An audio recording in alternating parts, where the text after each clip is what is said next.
Kalian bebas, putus rantai-rantai kalian. Hentikan!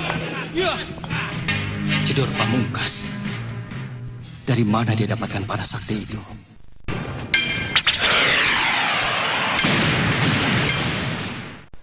Melanjutkan cerita di episode sebelumnya yang menceritakan bahwa Prabu Angling Darma akhirnya melanjutkan perjalanannya untuk mencari Wahyu Mahkota Rama. Karena sebagai raja yang dikasihi oleh para dewa, Sang Prabu pun harus mendapatkan ilmu tertinggi, yaitu Wahyu Mahkota Rama yang berisi ajaran tentang kepemimpinan yang ditanamkan di dalam hati. Sehingga Sang Prabu pun bisa menjadi raja sejati yang benar-benar arif dan bijaksana dalam segala hal apapun. Ketika Sang Prabu Angling Darma memasuki gapura sebuah desa yang tak dikenalnya, ia pun merasa ada sesuatu yang telah terjadi di desa tersebut. Tiba-tiba, Sang Prabu pun melihat ada seekor anjing berwarna hitam yang seakan memanggilnya. Angling Darma pun langsung paham maksud dari binatang tersebut, bahwa ia ingin memperlihatkan sesuatu pada Sang Prabu. Kemudian anjing tersebut pun berlari dengan diikuti oleh Prabu Angling Darma dari belakang.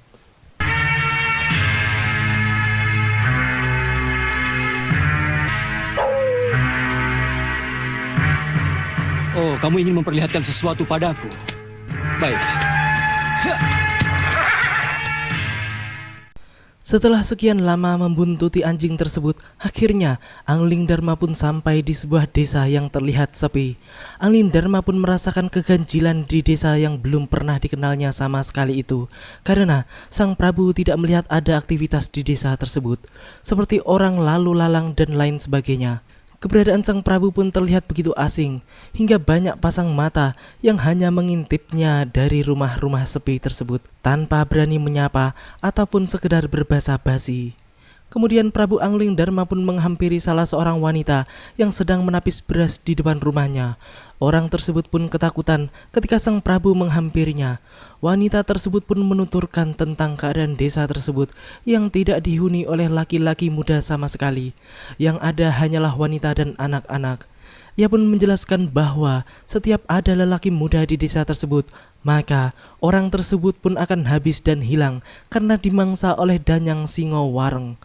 Wanita itu pun berbicara sambil melihat ke sana kemari karena takut apabila ada orang yang mendengar pembicaraan mereka.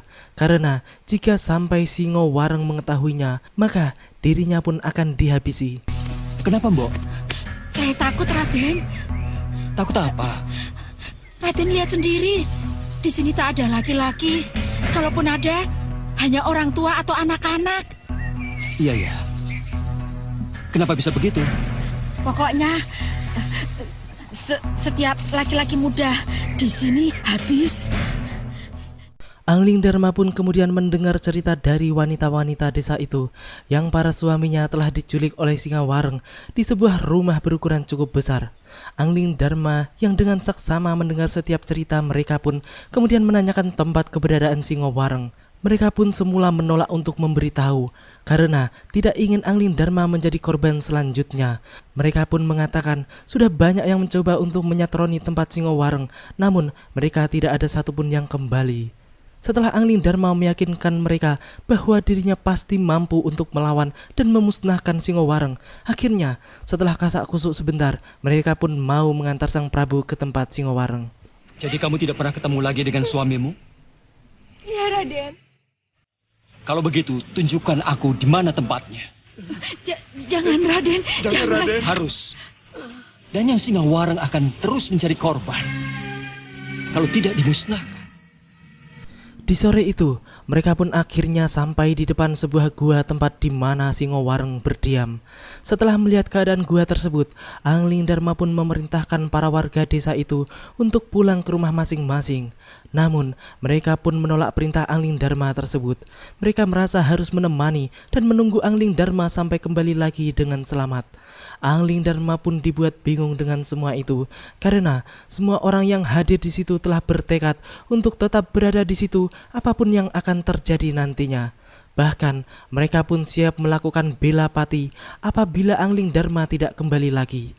bela pati adalah tindakan pati obong atau bunuh diri yang akan mereka lakukan secara bebarengan apabila Angling Dharma gugur dan tidak kembali lagi. Itu menandakan simbol atau tanda kesetiaan mereka pada Sang Prabu yang tidak dapat ditolak lagi. Angling Dharma yang mendengar semua itu pun hanya bisa pasrah. Dirinya pun kemudian memerintahkan mereka untuk membuat api unggun di depan gua tersebut karena sebentar lagi matahari akan tenggelam menandakan malam segera tiba. Kami siap bela pati jika Raden tidak kembali. Iya, Raden, benar. Dengar. Aku akan kembali membawa suamimu. Jangan khawatir. Baik, siapkan api unggun. Sebentar lagi hari akan malam. Ayo. Baik, Raden. Malam itu, Angling Dharma yang sedang menunggu kedatangan Singowareng pun melihat ada cahaya dari dalam gua yang mengiringi kemunculan Danyang Singowareng. Orang-orang tersebut pun terlihat sangat tegang dan khawatir akan keselamatan Prabu Angling Dharma. Angling Dharma dengan gagah berani pun melompat dan mendarat pada genggaman Singowareng yang kemudian langsung tersedot masuk ke dalam gua.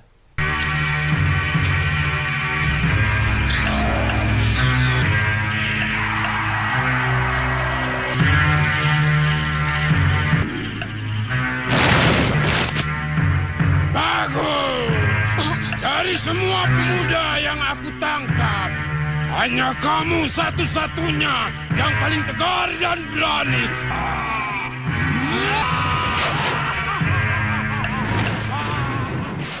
Angling Dharma yang telah berada di dalam gua pun melihat banyak sekali pemuda yang diperkerjakan secara paksa untuk menambang di dalam gua yang sangat luas tersebut.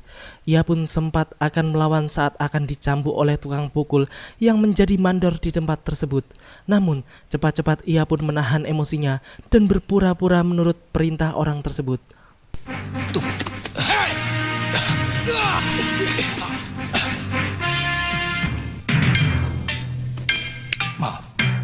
Maaf. Ayo jalan, ambil kendi itu. Angling Dharma yang melihat kekerasan dan kesewenang-wenangan yang terjadi di tempat itu pun akhirnya tidak bisa menahan amarahnya, dan ia pun kemudian rogoh sukmo dan masuk pada tubuh seseorang yang sedang dianiaya oleh orang bertampang kasar tersebut. Ia pun kemudian melawan dan menghajar orang jahat tersebut hingga orang kasar tersebut pun meminta ampun. Sang ratu yang melihat semua itu pun kemudian memerintahkan pandeganya tersebut untuk membawa Angling Dharma ke ruangannya.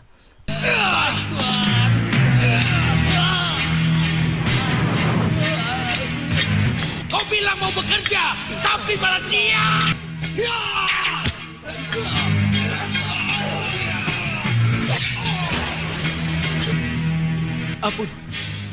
Ampuni saya. Bawa dia sekarang padaku. Di dalam ruangan barunya, Angling Dharma pun terlihat sedang dilayani oleh dayang-dayang yang terlihat sangat kalem. Ia pun diberi segelas minuman dan kemudian meminumnya sampai tandas. Ketika baru saja menghabiskan minumannya, datanglah Jaka Walet yang memperingatkan Sang Prabu bahwa yang diminumnya adalah cairan lupa diri. Namun Sang Prabu pun tetap tenang menghadapi semua itu, karena cairan tersebut tidak akan mempan untuk menguasai dirinya. Dan setelah mengetahui bahwa yang memperingatkannya adalah Jaka Walet, orang yang dicarinya, maka Angling Dharma pun menyuruh para pengawal untuk memenjarakannya. Hal tersebut dilakukan karena Sang Prabu tidak ingin Jaka Walet mengganggu dan menyusahkan rencananya nantinya. Ayo, Raden.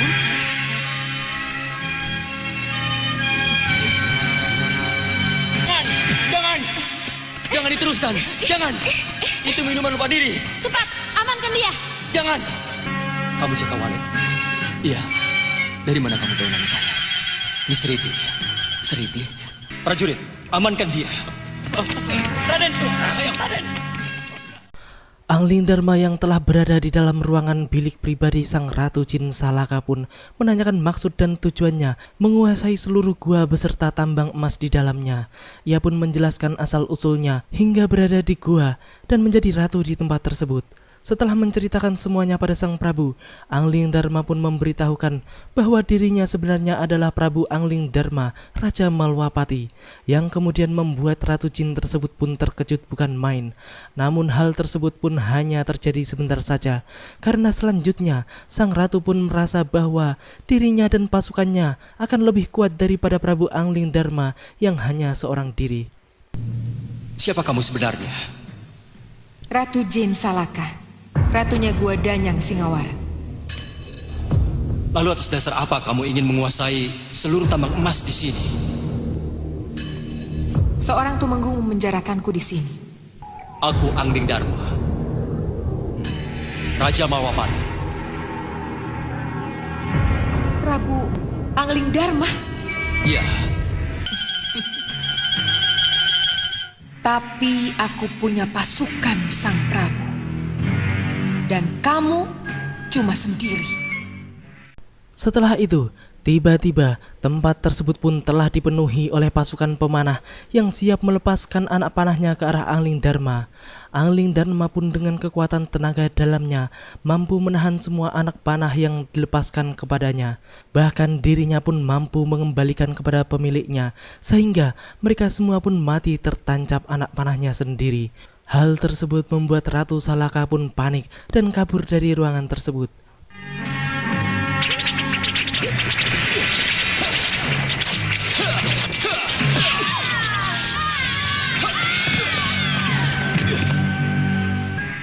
Ratu Jin Salaka pun kemudian memarahi para anak buahnya karena telah lalai dan ceroboh. Ia pun kemudian menyuruh anak buahnya untuk menghadapi sang Prabu. Namun dengan sekali gebrak saja mereka pun bisa ditundukkan dengan mudah oleh Angling Dharma. Setelah itu Prabu Angling Dharma pun menjebol tembok gua tersebut hingga hancur berantakan. Mungkin tidak mempan, Nyi Ratu. Tahu siapa dia? Hah? Siapa Nyi Ratu? Dia Prabu Angling Dharma. Prabu Angling Dharma. Hadapi dia.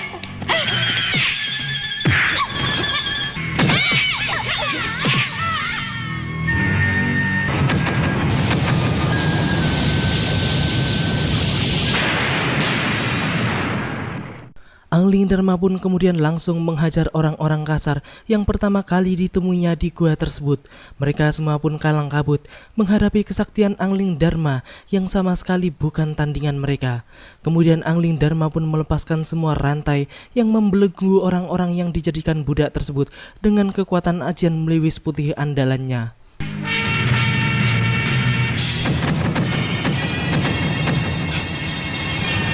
kalian bebas, putus rantai-rantai kalian.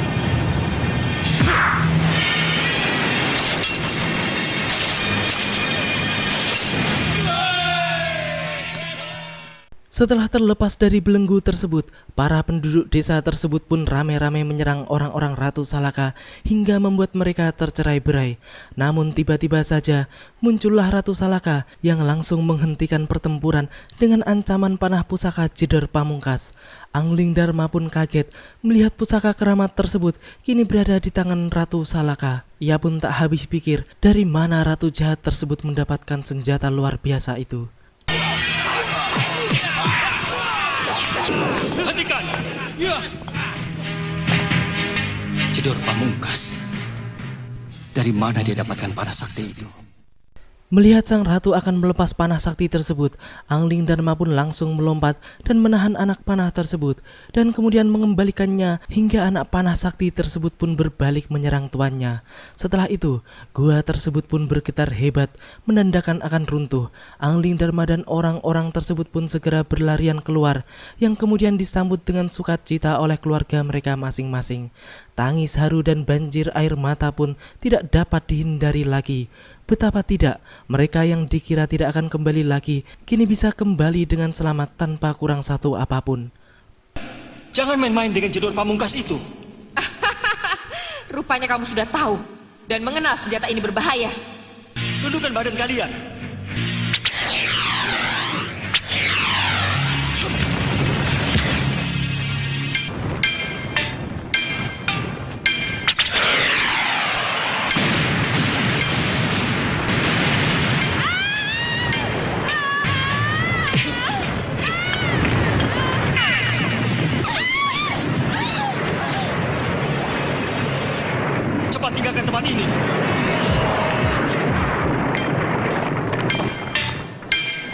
Ayo keluar. Suamimu. Sriti, Istriku! Setelah saling menumpahkan kebahagiaannya, mereka pun kemudian baru sadar bahwa ada seseorang yang telah sangat berjasa bagi mereka. Namun, setelah mencari-cari, mereka pun tidak menemukan sosok pendekar yang telah menolong mereka tersebut. Karena sebenarnya, Angling Dharma telah berkelebat pergi meninggalkan tempat tersebut. ini berkat pertolongan pendekar. Oh, mana pendekar tadi? Celaka? Mana pendekar tadi? Kemana dia? Apa kalian melihatnya? Dia pasti bukan orang sembarangan. Iya, benar. Jangan-jangan dia seorang raja. Iya ya. Dia pasti seorang raja. Lihat tindak tanduknya, pasti dia seorang raja. Ya. Aku yakin itu. Dia pasti seorang raja. Terima kasih Sang Prabu. Terima kasih Sang Prabu. Terima kasih. Demikianlah akhir dari episode ini. Nantikan kelanjutan kisahnya di episode yang akan datang. Terima kasih bagi teman-teman semua yang udah mau nonton. Jangan lupa subscribe dan share. Wassalamualaikum warahmatullahi wabarakatuh. Dan salam anak 90-an.